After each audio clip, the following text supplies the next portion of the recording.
Welcome back to another episode of the Prometheus Podcast. First up, on behalf of Step Potential, I just want to wish you all Merry Christmas and hope you've all had an amazing New Year. So, I'm joined with Arlie, Hendry, and we do have a special guest here today, Matt Rogers. Hello. So we'll get to some introductions quite shortly, but to kick it all off, we all haven't seen each other for a bit. What have we been all up to, and how was your Christmas, and what's planned for New Year's? Arlie? Yeah, not too bad. Christmas was pretty low key. My family doesn't really celebrate Christmas, being from Pakistan and all, so it's just another day in the year, really. But yeah, just been enjoying the summer, nice change of weather, and actually came back from Vietnam a couple of weeks ago. I was there for 3 weeks, so that was a good experience. Travel is always like something that I find really like enriches your just like experience like most when you come back, because then it changes like your approach to things. But yeah, aside from that, just trying to stay productive and not get too lazy during the holidays. But that's it. Cool. That's all right. Yourself, Andrew? Been super busy with work. I got a lot of deadlines to meet by the end of the year, so haven't had the luxury of a holiday. Yeah. But it's alright. Been pretty busy with work, growing my business platforms as much as I can, and just kind of trying to stay healthy in terms of the gym lifestyle. You're working straight through, aren't you? Yeah, definitely. Haven't had anything off? Only public holidays off. Yeah. So, do you have any plans for New Year's? No, definitely just to kind of continue what I'm doing now and trying to push it to a whole new level. Yeah. Just work straight through. Good stuff. What did you get up to, Maddie? Pretty low-key Christmas, actually. I just been moved out, so that's taken up the majority of my time for the last few weeks. So yeah, got a place in Brunswick East, and just settling into that and getting a new routine going and sort of getting used to being independent. So just did family stuff for Christmas, but other than that, just been focused on the move really, and then getting a routine going in 2019. When you moved out, did you have many people to help you move out, or were you soloing? I had probably 6 or 7 friends come over to help, because I had all my furniture arriving on one day. So that was, I always knew that was going to be like a flat, like that was just going to be an absolute mess. So yeah, those were the 3 busiest days, and I was sick as a dog the whole time. So it was just poor timing on that part, but no, it was good. We got it all sorted, and yeah, good to go. Yeah, because I know when I moved here, it was really just me and Jackson just soloed it. It took forever. Like there's so much, like you don't realise how much there is into moving, even just furniture or just setting it up in general. Things I didn't even think about, like the Wi-Fi just got sorted yesterday, 4 weeks into the place. So I've been hotspotting myself, and I've like used all my data about 2 months ago. It's all good. We got it fixed. Yeah, that's all right. Yourself, Luke? Similar to you actually, Ali. So I've just went to America for a couple of weeks, which I'll probably break down later in the podcast. Got some interesting stories from there. Then as soon as I got back from America, I went to Perth and Adelaide for work. So I don't know, the December period. Yeah, you've been living at the airport. I have. Honestly, I think it was, including like these last couple of days, it's only been 4 or 5 days I think of December. I've actually been in Melbourne, so it's been all over the shop really. Just it was all business, which was good, but of course going to New York, and I went to Atlanta as well, so that's pretty chilling out as well. With working, so that was all good. But pretty low key Christmas. I normally just go up to see the family at my nan's place. So we just had standard Christmas lunch. So that was pretty good and pretty exciting. Nice. Well, I reckon before we go any further, go for it. We should actually explain who this guy is. Just the mystery guest. We haven't explained. We just got a special guest. Right. Well, I won't speak for you, mate. I won't speak for you. But do you want to give the audience at home a quick rundown about who you are, what you do, and why you are the special guest today? Okay, don't know how special I am, but my name is Matt Rogers. I'm a self-published author. So I've been doing that about 2.5 years now. I'm 21 years old, so I went to university, started studying law, and got 6 months into it, and just wasn't entirely passionate about it. So thought I'd take some time off to pursue a passion, which was writing, which I've been doing ever since I was a kid. And then wrote a book in about 2 or 3 months as soon as I left uni. I've been writing since I was a kid anyway, so it's just like a lot of people hear that initial part and then they think I'm just some kind of anomaly, but I've just been doing it forever, so it's just that steady build. And then so put the first book out and it took off, and been doing it ever since. So just self-publishing on Amazon, and as of today I've probably sold I think about 220,000 copies, so nice. Put about 14 books out, so just doing the same thing, getting consistent with it and trying to improve from book to book. I guess that's sort of how I've got where I am, but crazy ride. Yeah, well that's it. It's a pleasure to have you on, definitely. So I think I've got a bunch of questions, but first off, do you have any then, what's 2019 looking for you in terms of that work? Because how do you, being 21 as well, how do you manage, like, what's a day-to-day of Matt Rogers? Do you have like a set time you're working, or does the energy just flow to you and then you start writing? Yeah, I don't have a set time. A while ago I tried to sort of schedule myself within the 9 to 5 hours to sort of think, I should treat this like a full-time job, but it's a bit different to that. It's a bit more, because a lot of it's creative, it's a lot more sort of, that's the thing, I feel like a lot of writers, use, the creative part of it as an excuse as well. Like, that they say, I've got writer's block, I won't work on something for months just because I'm not feeling right. But it's the same as any other business. You're not always going to be feeling, massively inspired every day. So, I have daily goals, and, so at the moment I'm trying to write about 3,000 to 4,000 words a day.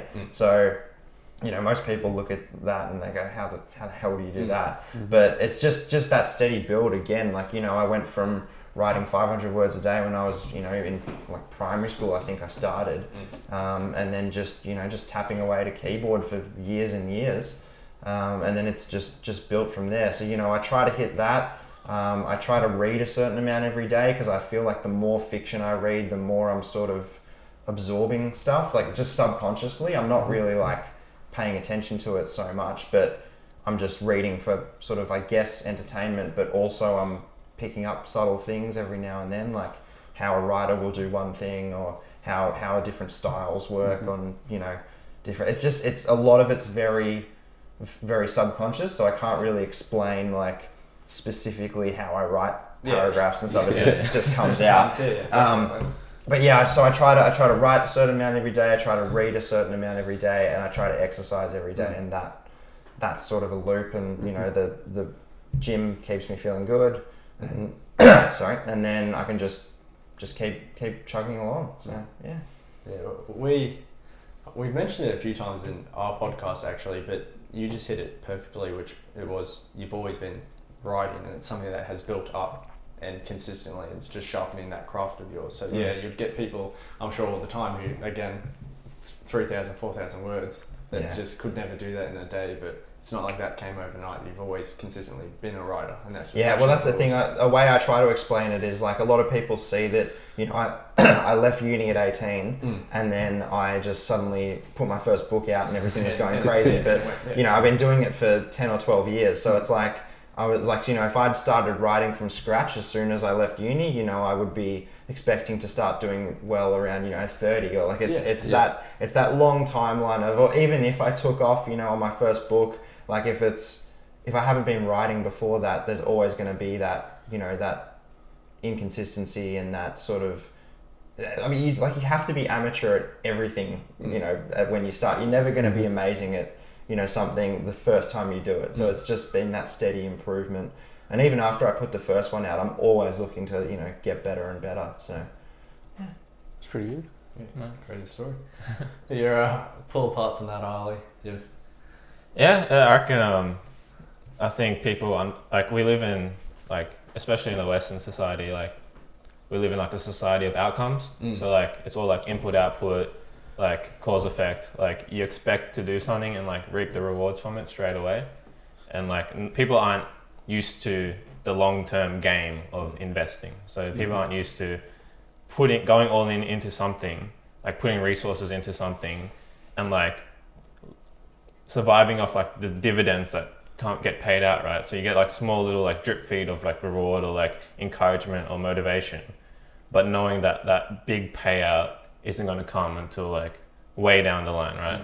So I think we as like a society are adverse to the process, and we're too focused on the outcome. So it's the same story repeated by every like successful either entrepreneur or business person. It's like they've been at it for so long, and then that one time where it takes off, then people see that and they're like, oh, overnight success, there you go, like good job, like you made it. Like Matt didn't like make it at any point. He was just working at it for a long time, building that infrastructure, building that skill set, and then like it hit that tipping point where it was like, all right, well, like now it's taking off, like now it's actually growing. But it doesn't, like, if you just saw that, you're neglecting the 10 years that he was like working beforehand. And it's the same with any craft, with any field. We're all like in that process, and like if you're paying attention to the process, you can like commit to it, grind at it, like get the best result by like acknowledging that it's there, rather than just seeing like the end goal and being like, well, how do you even get there? Like that is just like distracting you from the actual means by just focusing on the ends, I reckon. But again, I can't talk too much about business side because I haven't myself, well, aside from this, but like in addition to that, I haven't really done much like that. But I reckon you, Henry, could speak a bit more on it. What's your take? Yeah, definitely. I think I said it like a couple podcasts ago. People see the high in your life, but don't see the darkness of you working. And it's the same, like just hearing what Matt is doing, like with like waking up, you know, kind of not having a routine, but it's like a constant work cycle, and that's how I feel like a business is. And it's definitely like, it's not an overnight product. As you can tell, he's written for 12 plus years or so. You know, businesses take like sometimes 4 or 5 years to kind of boom, and like people don't see that 4 or 5 years. It's always like, oh wait, he just hit this like one lucky product or this like one lucky thing.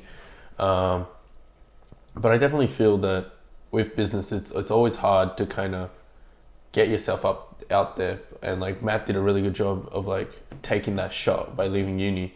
And it's all about that jump in your life. That next step that you take, I feel, is with anything to do with like business or anything in general. Anyways, that next step is what's going to take you further. Yeah, that's how I feel. Well, bunch of nuggets right there. So like what you're saying with that next step, I think definitely people need to take it. And what you were just touching on earlier, the investment side, and people focusing more on the end goal and the product and not actually honouring the work in between. So in order to take that step, what you're talking about, Henry, I think that just comes into that whole investment and making sure that, again, you're living and breathing like this product, if it is a product that you're making. So what you were talking about, Matt, you mentioned an interesting thing, which was gym. So completely unrelated to writing down or typing out words, right? But it's the kind of lifestyle that he embodies, where it's, like you're saying, it's not necessarily like a routine, but there's a bit of a cycle. So you'll get up, you'll go to gym, you'll do what you got to do to keep healthy, keep fit, and keep the energy flowing. So then, of course, you can be able to write and kind of excel, and that comes with like investments as well. So if you're investing in books, or you're going out, you're networking, you're going to mastermind meetings, like whatever it is. All of that is like the cycle of being able to push yourself, being able to invest, and to grow and do bigger and better things. Because if Matt was just writing 24/7, you won't be able to get to that level that you could of balancing some fitness or some extra health like habits. Exactly.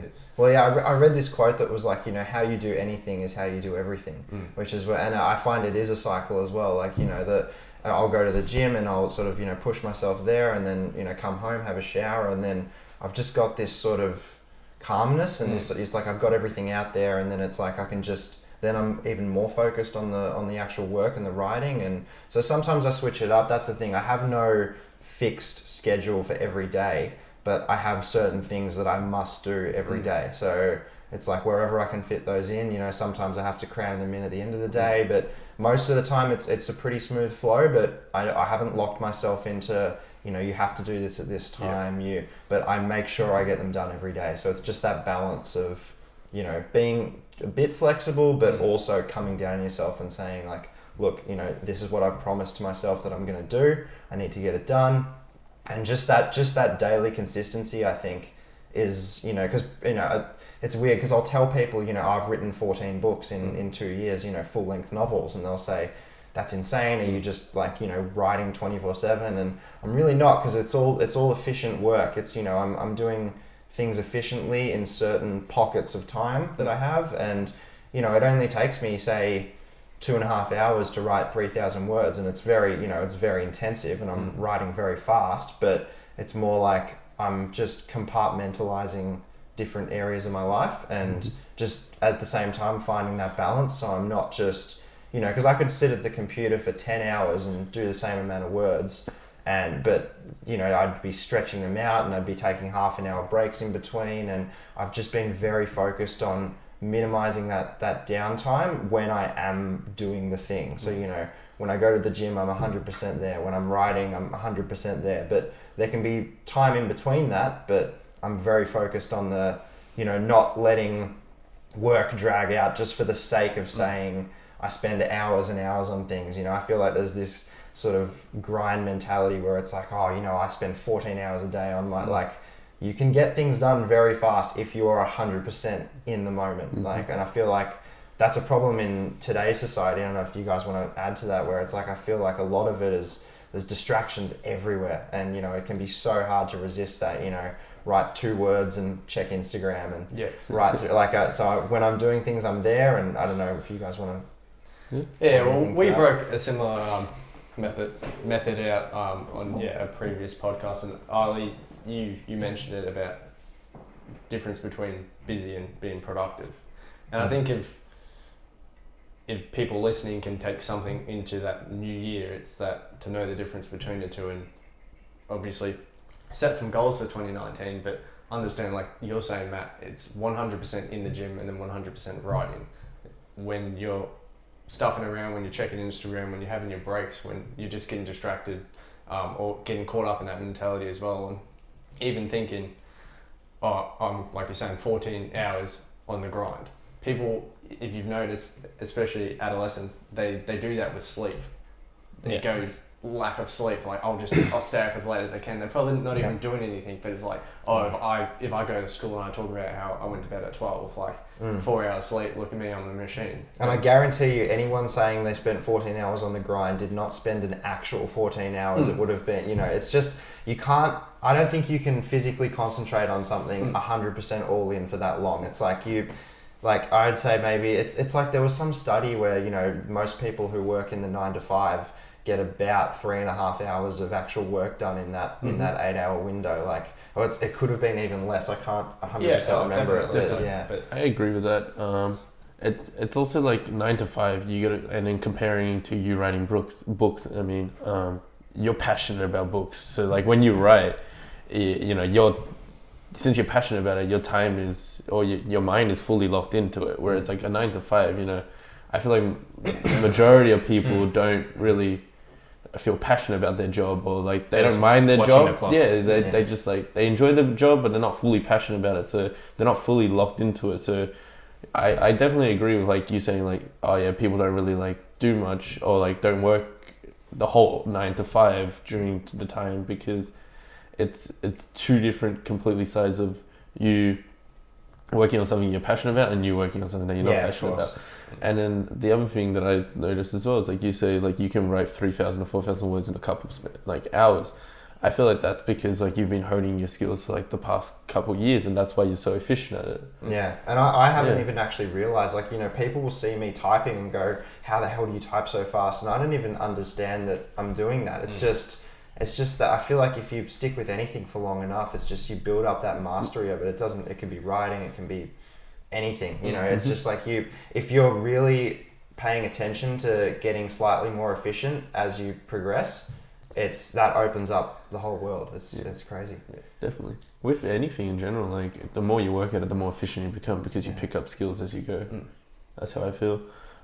Well, covering something just deep, which I don't want to lose that as well. Like on top of that work mentality and that breakdown of it, investments as well. But I think it was you, Ali, who was saying it about that, like individuals focusing on that end product and not like that work in between. So I've given a bunch of speeches at work about the way I describe it is you need to learn to honour the ritual and not the result.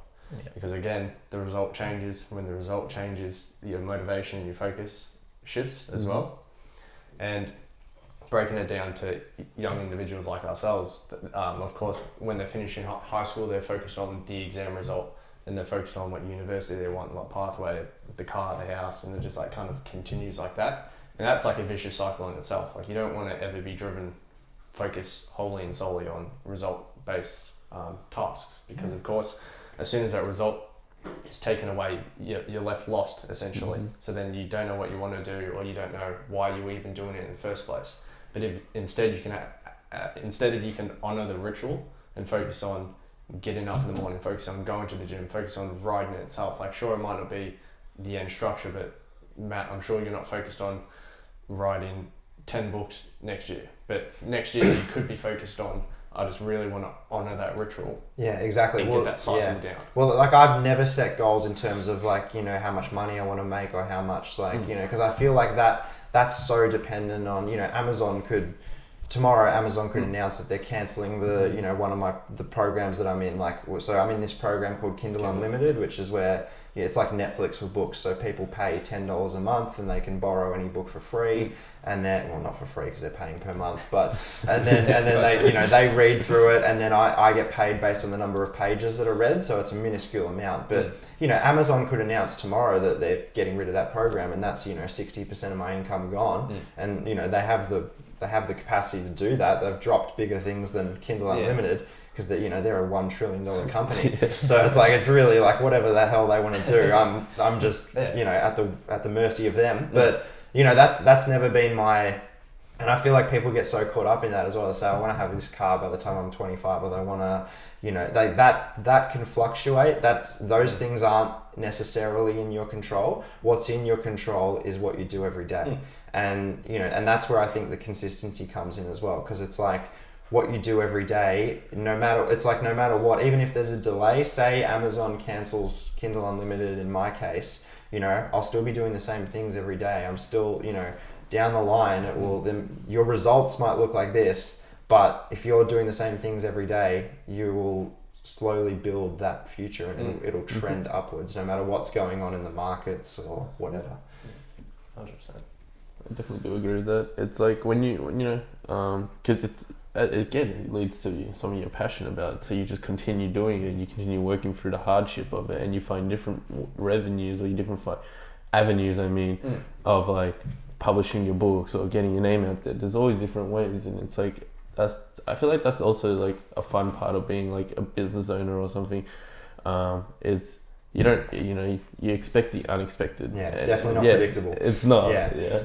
It's crazy. Yeah. What's your thoughts around that, Ollie? That, like what I was just saying, the ritual and the result, and Matt and Hendry's breakdown just then.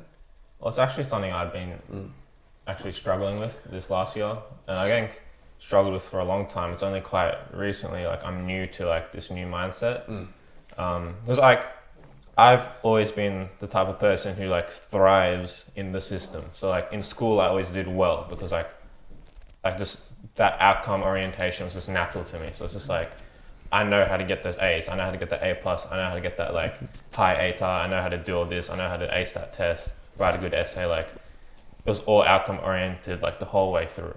And even like entering the workforce, like just doing like lame like retail jobs and stuff, like just that quick kind of turnaround of, customer walks in, you greet them, you do it this way, like it's all very structured interaction, and then you sell as much as you can, you try to upsell them on this stuff, and then like take them to like the checkout, they pay for it, like that's it, you finish your shift, you go home, and like that's done. And like it's all been like about those outcomes, right? It's like you're only out school to get like the high grades, and you're only at work to like work away for that paycheck, and then it's all just like day in, day out, like. And I could just do that forever and do it well. Yeah. And like I could just live my life like that. And it's only since I've had this recent sort of awakening where I've been like, well, actually, that's like the fact that I am good at it kind of made me aware of the system itself, like the process and the outcome and like what I was bypassing. And that turned my attention to the process itself. So I'm like, well, I'm not actually paying attention to the process. There's a lot more here. And I can see that the successful people, who are paying more attention to this side of things and not, just the outcome.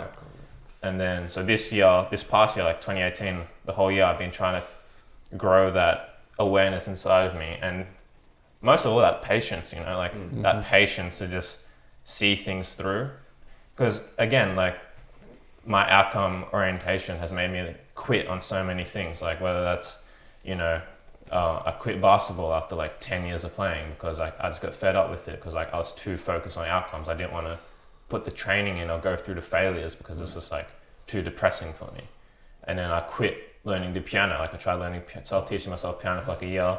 After a year, I was like, nah, screw this. I'm not like Mozart. Like, I was like, nah, this sucks. And then I bought like a $1,500 guitar. I'm like, you know what? I made the investment. I'm going to commit to learning the guitar. And then like 8 months down the track, I was like, you know what? I'm not making the results yet. I'm not making my returns yet. Like this is a waste of time. Like move on. Yeah. And like it's been like that time and time again for me with like so many things I've tried to pick up. Within like a year, I just give up because that outcome orientation is like, well, I'm used to seeing my turnaround within like a school semester. I'm used to seeing my turnaround within like a work day. If you're getting like paid fortnightly, like within that fortnight, I'm used to seeing that turnaround. I'm not used to committing myself for a whole year, more than a year, and seeing like almost nothing, right? And it's like, for me, it's been about taking a step back, growing that patience, and being okay with the process, being okay with just floating downstream, like knowing that, all right, I'm doing the hard work now, just trust in the process that the results will come. And that having that trust, having that patience has been like the hardest thing for me. And I'm still not the best at it, but coming into 2019, that's something that I'm definitely going to be focused on, is that trust the process, do the hard work and know that, the hard work will pay off, but don't use that excuse. Don't use that fact that I'm not, rolling in the millions like day one or like day two or day three or year one or year two. Like keep at it, stay steady, have that stamina, that mental stamina and that clarity to like see things through until the end, regardless of when that end is, if that is indeed what you're passionate about. Obviously, like if you're not passionate about it in like a year and you're like, screw this, I actually don't care about this. And I think that's what Luke, you mentioned a bit earlier. It's like, well, yeah, if you're passionate about it, then you will actually be more engaged with that process. Like Matt, you can probably speak on it better than I could, because if you didn't love writing, you wouldn't have waited like the 12 years for like things to actually come through. And even if they didn't, you still would have kept going because it's just what you love. Yeah, I would say to that, I'd say there's definitely an element of that, all through, when I was doing it just for fun, from the age of, I think I was probably 6 when I started. My dad brought home a big chunky Dell laptop that he got for like $10 at work, and I just started tapping away on that. So I don't actually know what, initiated it. It must have just been a childhood, instinct thing, and I just carried it through. But I'd say anything becomes work after a while. So I wouldn't say I've lost my passion, but I've, if you're wanting to be consistent and successful with basically anything, anything becomes a job after a while, whether you're, an NBA player, and I'm sure they're not, just head over heels in love with basketball every day. They're going to have to get up and go to their 6 a.m. practices and come home, and, anything becomes that chore after a while. But, motivation and passion is definitely a thing at the beginning that can really push you through, but then I think it's the habits that you form along the way that then keep you going for when there's inevitably going to be that point where you go, because that you can have delayed gratification in your head and all these things, but in reality you can get a year into it and go, still nothing is happening, and that's when the habits have to take over, where you have to go, look, I've committed to this. I'm not going to be passionate about it every day, but that can fluctuate, but it comes back to what I was talking about before, where it's just those daily things that you do and keep consistent with it, and it can carry you forward. I like what you were saying, when you get to that year and you still don't see any benefits. So again, it's part of what you'd struggle with, like with that, like when you focus on the results, and of course it's disheartening when you're a year, 2, 3, 10, 40, like whatever it is. Yeah. And that's where, so the way I see it when I say honor the ritual, not the result, is of course, like what we're all talking about, you mentioned in Matt that Amazon could pull your product like that. So if that happens, it's like, all right, well, the end result is gone, taken away. So Matt could look at that and his motivation could decrease. His heart could be crushed. You go, there goes 60% of my income. I guarantee you it would be. Yeah. Or when I say honor the ritual, it's like, all right, well, like what was the ritual? Like what was I building like my entire life?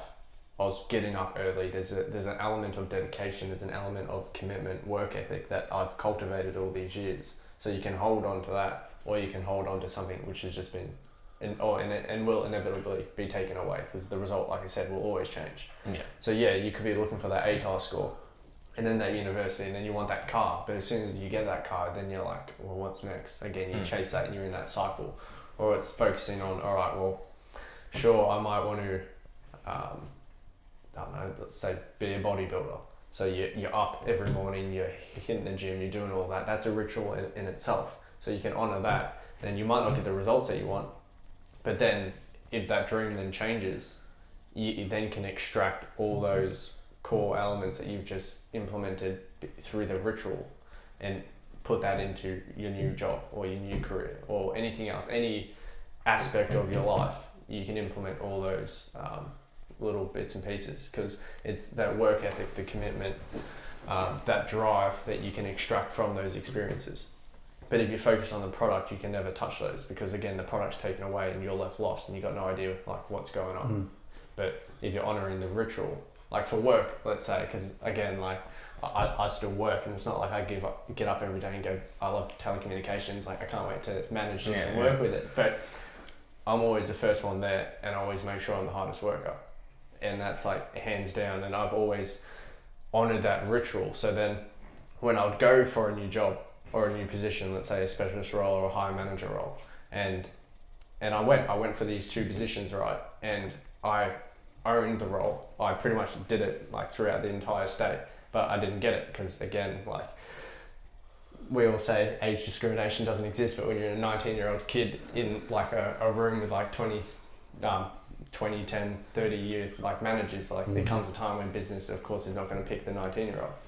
But again, I knew that I was the one doing it. All the staff knew I was the one doing it, but I didn't get that result. So if I was results driven, I would have then like been disheartened. The motivation would have like lost, and then I would have been in a position where it was like, well, do I continue doing the job that I'm doing, not getting paid for it, without the title, and someone that I know that I outperform has just gotten it, or do I do what I've always done, and it's honouring the ritual? So I don't do it because I'm chasing a title. I'm doing it because I know getting up, if it's a 7 a.m. start and I'm there at 5:40, I know that that's a ritual that I'm cultivating my entire life that will produce results sooner or later. Like, yeah, because you'll apply that to any industry. Exactly. Yeah, that's the thing. And I also think that that was great stuff you touched on. But I think that if you're so results driven, there's also an element of comparing yourself to other people. And, that's where the disheartening part of it comes in. And that's where this guy's here at this age, I'm not there yet, what am I doing? But that's such a toxic, and I mean, by all accounts, I'm some amazing success story, but I still compare myself to other people. I think, this Amazon self-published author's doing way better than me.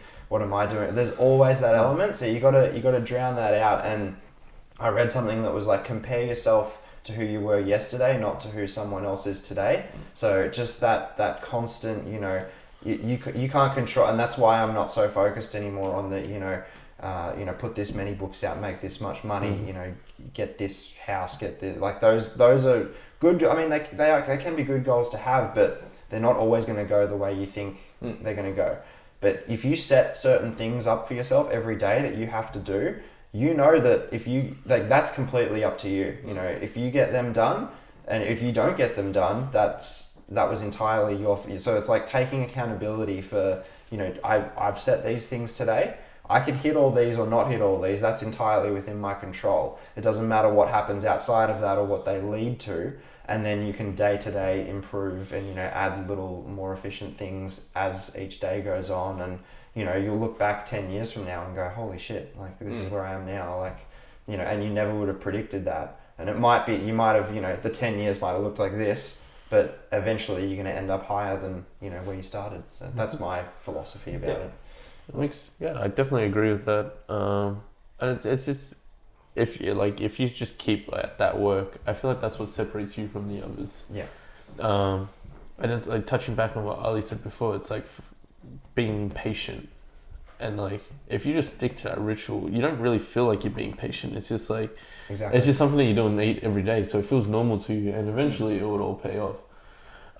And I feel that like if you just like you gotta have patience to put in the work, but if you just keep putting in the work, like you will find the light at the end of the tunnel. Like you will come out like. I feel like if you put it in like saying you're patient, like it always pays off. But it's a mindset, right? So that's the part of honouring the ritual, because even if you don't hit $1 million a year, or you don't get your 10 million or whatever you're after, if you've honoured that ritual and you've gone about it the right way, even if you're dead broke at the end of it, you sit back going, I can outwork everyone, I can outdo this, I can do this. And they're the rituals that you've honoured.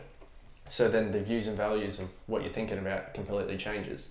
And of course, as every successful person knows, if you're chasing the money, that either doesn't last or you never get there. So it's kind of like it's the mindsets that shift. And like I said, you're sitting back, again, I didn't win the role, or I didn't win the role after that. But like I never got disheartened, because I sat back understanding like I knew my work ethic and who I was as a person. And at the end of the day, what's more important? What you acquire or who you become. So the mindset shifts completely. So then again, even if you're dead broke at the end of it, you're sitting back going, well, it was worth it. The ritual was worth it. Who I am now as a person was worth it, because I can go to the gym, I can then write 2 hours in my book, do my other stuff that I'm doing, and that's a lifestyle. And I think a perfect example of that is lottery winners, because that there's some statistic, I can't remember exactly what it is, but it's like 80% of them are broke within 5 years or something. It's something like that, because because technically they've just hit the jackpot on results. They've got all the results right now, none of the work. They've bought a ticket, and that it's if they've got these financial habits where they're preying on a lottery win in the first place. So they're not always going to be the most financially savvy when they get this enormous result. But so that's the perfect example. It's like they don't have the ritual in place, they don't have the process, they don't have, so they don't really know what they're doing, and they'll get $50 million and they'll blow it all in 5 or 10 years. Even if they don't blow it, they'll still be miserable, because it's like they're incomplete. It's like they're, I've put myself in the shoes of, what if I was doing nothing in my day-to-day life and I won $50 million, it'd feel good for a few days or like a few months. And then, it's the hedonic treadmill, you get used to everything results-wise, but it's who you are underneath that is, and like you said, you can be dead broke at the end of it, but if you've forged yourself into this person that has, amazing day-to-day habits, and it's like, first of all, you're very unlikely to be broke at the end of, this long-term plan if, you're just steadily building yourself. And that's, even if you end up dead broke, it's like, you'd be even worse if you didn't build these habits. So it's just that long-term view, and that detaching yourself from fame and fortune and all that kind of, it's just like that will come with time, but it's the building yourself. It's fulfillment in my opinion. Like touching on what you said, like lottery winners, there's no fulfillment. You've just been given a lump sum of just a huge amount of money, and you live a high life, and then you start crashing down because you can't find that fulfillment in life. Whereas if you come out dead broke, like chasing something else, like you're in ritual, like at the end of it, you feel pretty good, because you found that fulfillment in what you've loved, and you will continue working at it even though you're dead broke. Exactly. And then again, touching on what Matt just said, you're very, very unlikely to go through the entire ritual, go through the entire journey and not find that success. And like I said, could be dead broke, meaning that entire mindset has changed, and you've understood the value of money and understand, well, I might be dead broke, but again, I've got this, like it's who I am as a person, and I've got this family and whatever, and blah blah blah blah blah down the track. And that's probably another thing that I did actually want to touch on, is just that concept, I guess, of money and the value of money and how we perceive things. Because what we're talking about now, of course, is honouring rituals and putting investments in. And obviously money plays a big part of that. No one's doubting the fact that money runs the world at the moment. You need money to put investments in, you need money to buy real estate, you need money to buy stocks, you need money to start up a business. So it's a big part that I think is worth pulling apart and having a decent talking point about. But I'll probably shoot it to you, Matt. So in terms of monetary value, because of course you're doing what you love and you are seeing some great success with it. So I've probably got some questions, but I'll just leave it open floor to you. How do you perceive gaining financial income doing what you love? And I guess, how do you do the breakdown? You did touch upon it briefly just before, but I guess, how do you see that at such a young age, seeing such success, doing something that you love? Like, how do you make the difference or differentiate, compartmentalize? Yeah. How does it value life itself? Yeah, it's tricky because there was definitely that initial adjustment period where, there was the holy shit, this is happening, this book's taken off, like my first one that I tried to put out there on Amazon, what am I doing, but then I fell straight back into the, the routine of, okay, I want to do the next one, I've got ideas for it, so I was very focused on that, and then that was what helped me, because, I didn't know if I was going to be a 1 month wonder, a 2 month wonder. Like, I didn't know how it sort of spiked like this at the start, and I didn't know if it was just going to crash straight back down again. So I guess I got lucky in the sense that I didn't realize how valuable the routine was at the start, because I was just doing it at that stage. It was very much out of passion. So I just went straight into the next one, just dove into it. But I didn't realize how important that would be, because so much of success and wealth and prosperity is dependent on momentum, and that even Amazon's algorithms are based around that. If they see an author putting out consistent material, they'll promote it more. They'll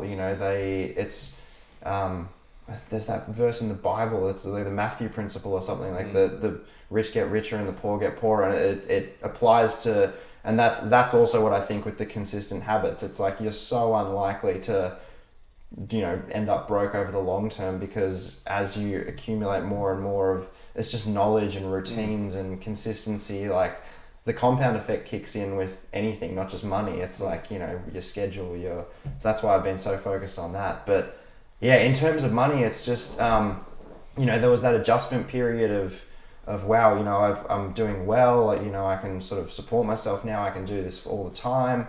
But then, eventually you realize that, it's kind of cheesy and it's an old saying, but like, money does not buy happiness. Like, to a certain extent it does. Like, I think there was some study where like anything over like $75,000 a year, there's the most minimal, like, as in when you get like every step up to 75,000 is, it's a notable effect on your life, but anything past that is not that much of an effect on your happiness.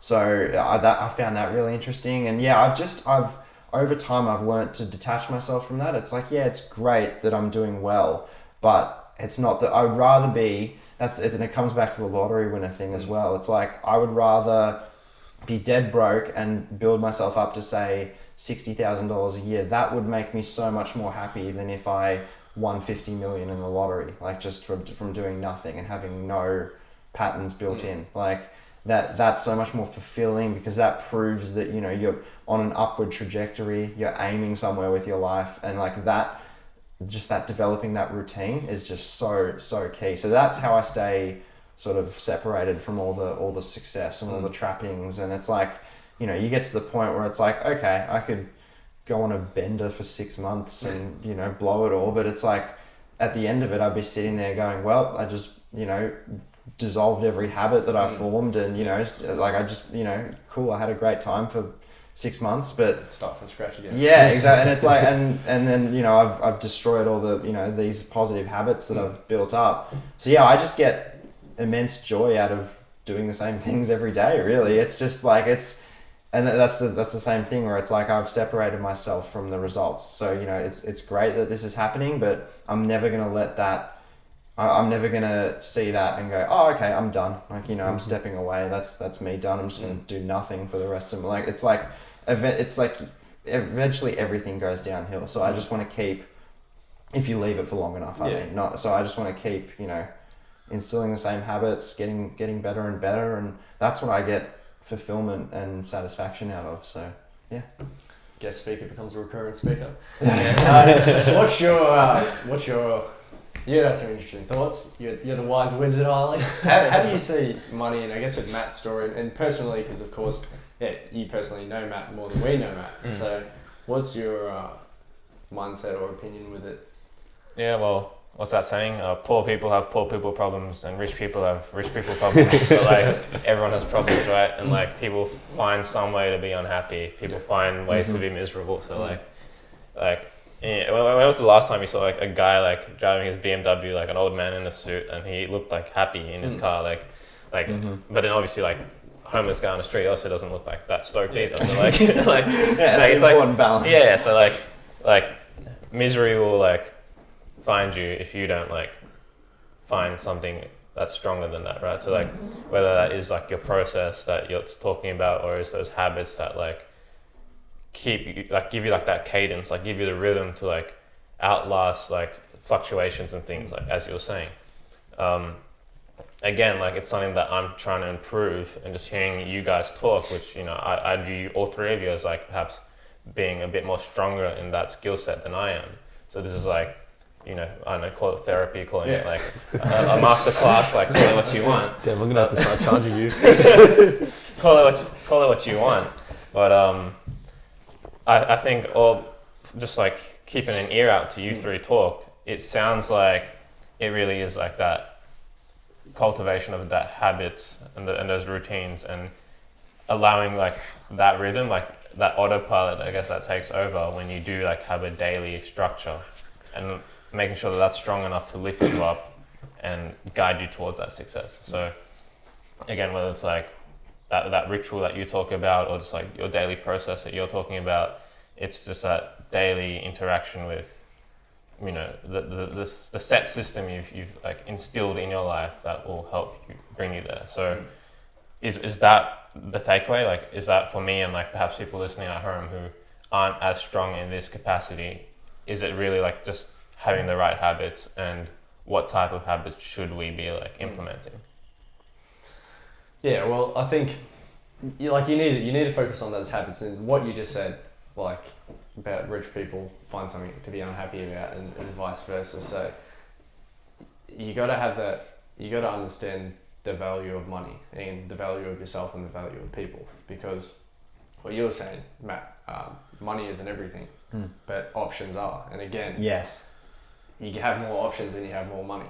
Yeah, but it isn't everything. So I don't know, I can probably just relate it to like when I was growing up, like we didn't have a lot of money, and so I was raised by my mum. She raised me and my two brothers.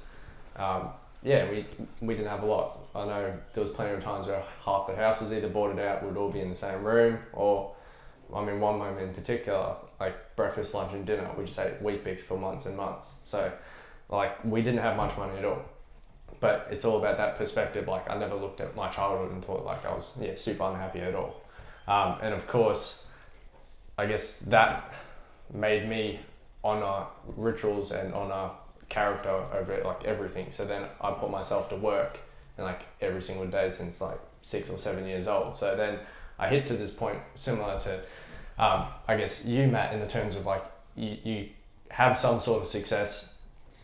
Mine's obviously would be more of a high-paying job and sort of self-published author, but then like you hit a certain age where you're 20, 21, and you're financially quite stable, and you can like afford to buy a house and do this and that. So, and then like I see, and I'll be interested to get your opinion, because then of course like for me, like my mind never shifted with like the value of money and the value of people, right? But then of course like I said, options are everything, but at the same time, if you're 20 years old, you're 21 years old, there's for one, like I didn't personally see like much temptation, but it's your environment, right? So especially for you, Matt, like I couldn't see how many people would gravitate towards you because of your level of success and being at a young age as well. So I'll be interested after this to get your opinion on that, and like how people in your environment, I guess, come towards you and how you perceive it. But how do you keep the girls off you? Yeah, that's it. But yeah, I think the takeaways are definitely like, your mindsets and those habits that you work on and what you honor and you cultivate. Because I mean, I have a pretty interesting concept, which I probably haven't voiced it, but like for me, the way I see a few things in a way that I do see money, and like we're talking business and personal as well, I see like loyalty being lucrative, and there's two breakdowns to that. I see it as, for one, I don't see that as a monetary example, but I do see like there is like two sides of that coin, right? So loyalty is lucrative in the sense that, I mean, when Apple releases a product, we all know that they're the king of the marketing. So they have loyal customers, and every time an iPhone comes out, people buy an iPhone, right? That doesn't mean it's better or worse than the last ones. It doesn't matter about the specs. Loyalty is lucrative in the sense that loyal customers will buy a product because they're loyal to a brand. But like the way I break that statement down is, I see it as insight and advice from those around you. So for my work, like, so again, like I'm a manager at a telecommunications company, and at the peak of it, it's probably 20 staff, and there was like 10 teams like in Victoria. But loyalty is lucrative. What I mean by that is, again, insight and advice that you get from other people. So that helped me bridge a massive gap being a young manager and starting out in that management circle, and being able to bridge the gap between like all the other managers and separate myself from them. Because I mean, I took it upon myself to train like the entire staff, not just my team. And that wasn't in my pay, nor was it in my title, but I understood the power of like loyalty. And the way I've always seen leadership is, a leader is someone who earns the respect and loyalty of those beside you, not below you. And I got so many learnings from that and from that statement, because again, that made me bridge such a massive gap in my work life. Because if there was an issue going on, people would come to me and talk to me about it, because of course that loyalty aspect. And that was worth so many more dollars, because again, that allowed me to establish myself pretty successful in that area. And not just that area, like even my personal life as well. I mean, you gentlemen as well, sitting across from this table, like that advice that you can get and the insight that you can get from other people just through loyalty, like that, is so lucrative, because it's profitable, right? Like lucrative doesn't mean financial gain, like it's just a profit in itself. So when you're sitting there, Arlie, and you're just saying like you're listening a bit, and Henry's like, we got to start charging you, because in a sense, like this is like, again, therapy for all of us. And it's like that master session. It comes back to what we were talking about at the start with like investing in yourself and putting through investments as well, because surrounding yourself with people and they're feeding you constantly either good habits, good insight, could be financial insight, it could be family insight. Again, you've just shared your amazing story with us all, Matt, and there's plenty of learnings that we all can get and the audience can get from this. So that's one of the parts on like the money breakdown. Like I always use it to describe it as, that loyalty is lucrative, and you can look at it in two ways, money or people, but either way, like having advice and insight from other people, like they're crazy to take away. And it comes back to what we've talked about at the start, which is surrounding yourself with the right people. But so that was just a little nugget I was just thinking of. But I think that loyalty concept loops back to the the delayed gratification, and the not being, if you wouldn't bother to do that if all you were concerned about was how much you're making per hour or things like that, or like, I want to make this much in the next 2 months, so why would I waste my time, trying to do these things that won't return results, immediately. Like I want to go and you said you train the entire team instead of the entire staff, instead of just your team.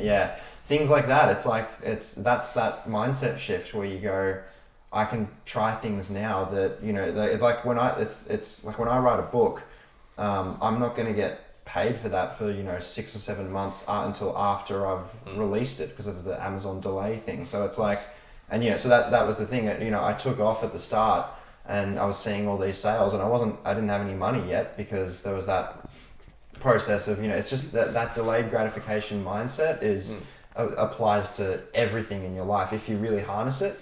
And then you'll be, because then that's the thing that makes you so comfortable with going through the routine, because it's like you're never expecting any results, which is a weird mentality to have, but it's like you just know it will come eventually if you do these things. And I'm sure that's how you've been able to climb up the ranks at a telecommunications company. But it's just that mindset can carry you so far, and it is. And before I go on, don't want to I kick it over. Are we? Any thoughts? Do you or Henry have anything to jump in? Oh, Henry was just smirking. No, I definitely agree with what you both have said, and in terms of like delayed gratification, it's I feel like just relating it back to business or something. Yeah, for sure. At one point, the monetary value just becomes nothing, in my opinion, and you fall in love, or you just get used to the hard work that you put in, and that's like more valuable to me than the monetary value that comes with it. You know, like the monetary value is a bonus, and like you said, it gives you options, but I don't know, I feel like the hard work that comes with what you do, in terms of if you run a business, if you write books or something, I feel like that's the best part of it. I think because there's reassurance in it. There's, you're secure in yourself. There's a lot of people in society who are, if I get fired, I'm completely screwed. Like I will never be able to, my whole life is just going to crash and burn and fall apart if I can't hang on to this one position. Like it's that reassurance in yourself, and that inner confidence in yourself that I've set myself up to do these things every day. I know that no matter what happens to me, I'll be okay at some level. I'm gonna keep moving forward. It doesn't matter. I could get fired. I could fall off a cliff with my job or my whatever. It's like I'm good. It's that that adds a sort of level as well, where you're not so reliant on other people. It's like that inner confidence where you go, I'm okay no matter what happens. I'm good, and that can really calm you. And that's the strength in like that mindset. I feel, and like you can apply it to anything in general. Like you lose, like you said, you lose your 9-to-5 job. Like a lot of people would freak out. They'll be like, oh, well, I don't know what's next for me. But like if you just have like the mindset of, oh wait, I can actually do this, or like I've got the skills that I've learned from this job, I can bring it to another job, or I can add some different habits to me. Like that's what's gonna make you the better candidate in like general. I guess. Well, it always is, and I think we've talked about it, like we've gone some directions and stayed the same, but I think what is relevant to all of it is it's setting that strong foundation and understanding, again, like the ritual or the habit or however you want to describe it, or the attributes and what you're carrying, because you will always get to a point where your IQ is only going to take you so far, your EQ is only going to take you so far. Like it gets to a stage, and again, like what I was just saying, like with that loyalty aspect, like from my own experience, like when I would make the decisions, it's not because I was smarter than these other managers who had been doing it for 30 years. And they'd be looking at it going, what's this 19-year-old kid doing? He doesn't know anything. Why is he... Like if we're steering through a storm and I'm saying go left and everyone's saying go right, it's not because I'm smarter than anyone. It's because, again, that loyalty aspect, that advice, that insight, because sooner or later you'll get to a point where you can't go any further without the help of other individuals. And it's the help from the right people as well. But I only could ever get to that stage where I could make smarter decisions, and it wasn't based on IQ, because I guarantee you all probably doubled my ATAR. But it gets to the point where like I've honoured core values and I've cared more about attributes, people, results, work ethic, like the actual implementation is not the actual result in the end, that has led me to be able to pull certain strings that I wasn't able to pull, and help me like get to that kind of next level and try to keep pushing to that next level, because no one can do it by themselves. Like you always get to a point where motivation starts to slow down, so you need individuals to be able to push you and keep pushing you, and for you to do the same. And that's a good positive again, therapy for all of us as well. Like this is therapy for us, because we can keep feeding off each other and learn new insights.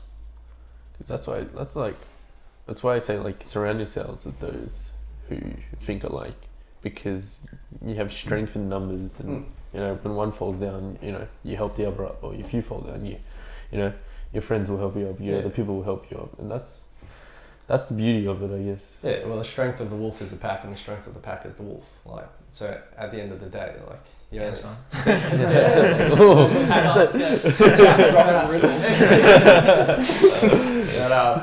So I just think that's interesting insight to it all. But well, just to jump on what you said, Andrew, just to clarify, I know what you meant, but it's not just surround yourself with like-minded people, because say if you're not where you want to be in your life and you're surrounding yourself with like-minded people, you're just almost insulating yourself and like allowing that to continue, right? So it's like if you're depressed and you surround yourself with depressed people, like misery loves company, right? So you're not going to grow in any like meaningful direction. So it's like keep yourself with like-minded people if you yourself have the right mindset. So if your mindset isn't where it needs to be, then perhaps find people you look up to, or people who are perhaps outclassing you in certain aspects of your life. So they're fitter than you if you want to get like stronger, like they're better athletes than you. If you want to get smarter, they're smarter than you at a certain subject. Like find those mentors then. If you in your immediate circle of friends you don't have that like North Star to look at for like guidance, find those mentors, find like people who you can grow towards and then eventually grow with, and that's when you like begin to lift yourself up rather than and again, it's like a huge talking point, and we've spoken about it a lot before on the podcast. It's that group of friends, right? It's just that company that you share. And then if you are, if we're saying that you're the average of the 5 people you interact with most, then who are those 5 people, and do you actually look up to these people, or is everybody looking up to you? And there's nothing wrong with that, to help other people lift other people up in your circles as well. But are you still growing? Are you still being the best version of yourself as you can be? Because just maintaining that close group of friends in and of itself won't take you to where you need to be if the right energy or the right mindsets aren't present in that group. And it's huge, and that's when you have to invest in yourself. And one of the core takeaways from this podcast, which I hope people can bring into their goals with 2019, is what you were just saying when you're surrounded with people, right? Because you can't run a marathon pulling someone else, and you can't help anyone until you've helped yourself and you're at a position to then help other people. Like if you make it and you can make millions, then you can help people. But if you're dead broke, you can't help people with money. So that's the end of the story. So you have to look after yourself to get to that point. And again, can't run a marathon pulling someone else. So that's when you got to stretch yourself. And like you said, find certain individuals and then perhaps even grow with those individuals. And then a big part to that is that exposure. So if you've always been hanging around with the 5 people you've always hung around since high school, chances are you're not going to be thinking much else. And you don't want to really stretch yourself. And I had a huge, awakening, so to speak, with that, because again, I went to America like for business. So I was got to go to an event with Eric Thomas and ETA and their whole kind of like family, and they're a massive like speaking company, right? And they do a bunch of other stuff, but they have there's probably 5 of them, 6 of them, and they're pretty much just like a whole family orientated type group, but all of them have like these crazy strengths, and all of them are different. They're all multi-millionaires. They're all some of them are in real estate, some are just speaking, some are coaching, some are just business heads, one's an artist, and it's just like this crazy exposure that I was exposed to because I went there. It was a VIP session, got to have dinner with these idols that I've looked up to ever since I was in high school, starting high school, so 10 years or something, and getting all that exposure and hearing what they're talking about, and that was just a huge investment. And that's again me stretching myself to try to touch more groups, try to get more information and see more individuals who are out there trying to push themselves to be the best version of themselves, and me being able to soak that up myself, instrumental. And that's again that investment that people need to be trying to make. And if people don't make investments in themselves, if they're not reading books, if they're not going to meetings or trying to network with other individuals as well, you're only ever going to go to a certain level. And I think again, you got your rituals and everything, build your character, but investments is a real big part that we've just all been talking about today, that I think is a massive takeaway that people need to actually implement, invest in themselves, because you only can go so far with the knowledge that you have, with the experience that you have, with the strength that you have, the mindset that you have. So I don't know what your thoughts are on investments with that, but it sounds like the key takeaway is invest in yourself, invest in the process, and invest in others, and then those kind of 3 things together will allow you to grow in the right direction that you want. And then in terms of, for me personally, allowing myself, I've definitely gone better with it in terms of committing to the process and being patient, having that stamina. But it's a lot easier to have that stamina when you can look around to people around you and see that they're also like having that stamina. They're also like pushing for long-term goals rather than, having that short turnaround in terms of that reward, that gratification. So it's all like interconnected. So it is, having that mindset, but then also having the right people around you and then maintaining that vision for the long term. So that's definitely something I'll be implementing this coming year. It's not to say that like I'm terrible at it, like I've definitely come a long way, but I feel like for you three, it's been a longer process and you started it at a younger age. I feel like I kind of did a 180 quite recently, and then I think it's a good mix of like viewpoints, because a lot of people that might be listening to this won't already have had that vision from like a young age. And like you see like a lot of like entrepreneurs or like successful people, like you see them like, they started doing their craft at like 6 months old, and then like this is like legit like what's turned me off a lot in a lot of different aspects. Is like they're like, oh well, like they started when they were like 6 months old and I'm like 20, so like what's the point? Like like I'm not 6 months old, I'm not like in my youth, like I still am, but like I'm not like a child. So like if you're mastering the violin as a child, you're going to get further at a certain age than like you're just picking up at 20. But then you can't just let that turn you off, right? So people at home, if I was just like you three, they might hear that and be like, oh, well, I didn't have the vision when I was like young. I didn't have like some sort of passion, or I wasn't growing towards anything. But then I guess my role in this conversation is to reassure those people that I didn't have that vision either. I was like, had no long-term goals, no nothing, like no habits, no anything. Like I was just like some depressed kid, like going through high school, like with no like hope at the end of like the tunnel, right? And it's only like recently that I've had that switch flick in my brain where I've been like, actually, no, there's a whole other part to this like game. Like there's a whole another set of rules that like 95% of people aren't paying attention to. And when you turn your gaze in that direction, that's when like, call it enlightenment, call it like waking up, call it whatever you want. Like when you're like hashtag woke, like it is that, like it's just like, well then when you do have that experience, that's when you can begin to like now guide in the right direction. And that might not come. Sorry, keep going.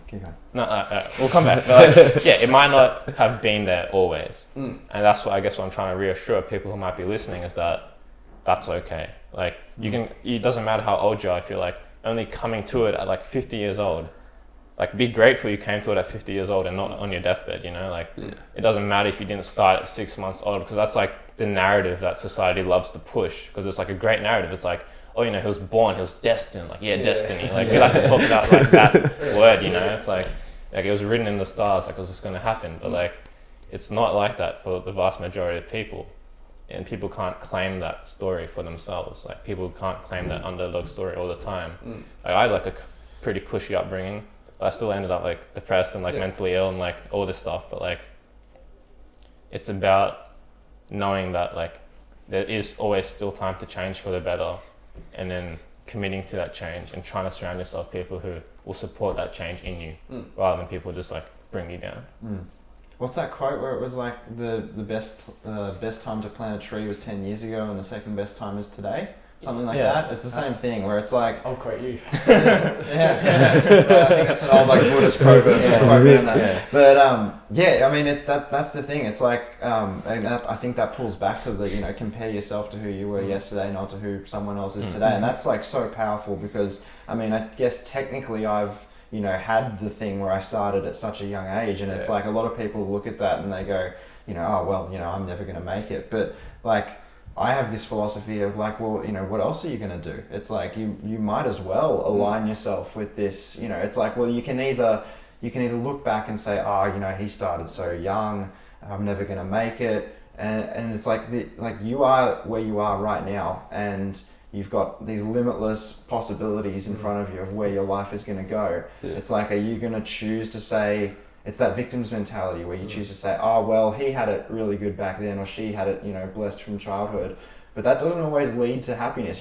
Kids are born, in, $100 million families and end up miserable. It's like, that's no basis of, and it's like, yeah, sure, I had the chance to start early, and, I was, writing all through my childhood, but it's, I think it's just like if you, at any point in your life, it's like the best thing you can do is to align yourself with a goal. And it's like, it's like, what else are you going to do? It's like, there's just that, lift yourself up. And I don't know, that's my philosophy. Yeah, like just to sum it all up, I feel like it's never too late to start anything. Like find your passion, find your goal, give it a shot, like just go for it. Like you're in control of your own life, like sure, some things you can't control, but like majority of it, like let's say if you're sick or something, well, you can either feel miserable for yourself or you can try and get well. Or it's like, I'm not really happy with where I am right now. You can stay in that spot, or you can try and continue to find something that will get you out of that spot. It's like, it's never too late to kind of like chase what you want, or to chase something. Yeah, and we just happen to be coming into the new year. And I mean, I'm not a fan of the New Year's resolutions. A lot of people like to make them and they don't stick to it. Yeah. But again, we just happen to be talking about this. But it's never too late to change. So yeah, find those core values, find where you want to go, find your passion, do whatever you have to do, invest in whatever you have to do. Like, there's no limit onto how far you can push yourself. But the issue is that starting up. So 2019, make it about yourself. And go out there and get what you want to get. It's just as simple as that. Thanks for tuning in to the Prometheus Podcast, where we aim to bring the fire back to the people.